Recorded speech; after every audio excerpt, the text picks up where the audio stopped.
we oftentimes don't realize that we keep, kicking the can down the street in terms of what we're willing to put ourselves through in order to get the job done or I had heard this yeah. concept about a set point being extended, and it was Mhm. related to weight gain, actually. It was like, when you overeat, often you kind of lose the set point that was a trigger, and you now have created a new norm where now your body doesn't know what the set point is.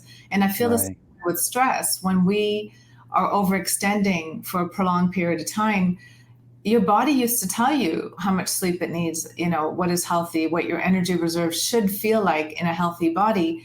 But when you're so used to pushing the envelope and so used to, extending timelines of stressful periods of time in your life by trying to meet deadlines or overworking or building a practice, you get to a place where you kind of lose focus on what's my set point anymore, what's healthy. And I think that's important, is understanding what stress is in order to treat it, and not just once or twice, but to make it as a lifetime, goal to keep checking in with yourself. Am I doing the basics?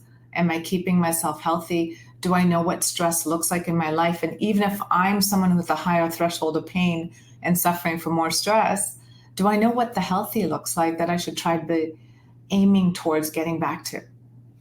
So it sounds like it's a multi-pronged approach. And I think what you just said, how we even identify stress, are we that necessitates us being aware, Mm-hmm. self-aware of what is adding stress to us, right? Mm-hmm. But also what healthy looks like, right? Because I think, like you said, the further we move our set point, sometimes it gets a little more ambiguous about what, quote, healthy should look or feel like for us.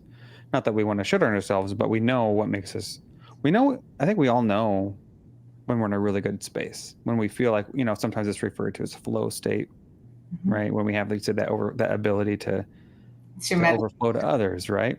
And I think that's the difference between that analogy of filling your cup, Yeah. right? And the way you put it, overflowing, because it's about giving from a place of fulfillment, not being a martyr and always serving first, but sacrificing Yeah. and putting our needs, to the last thing or on the back burner.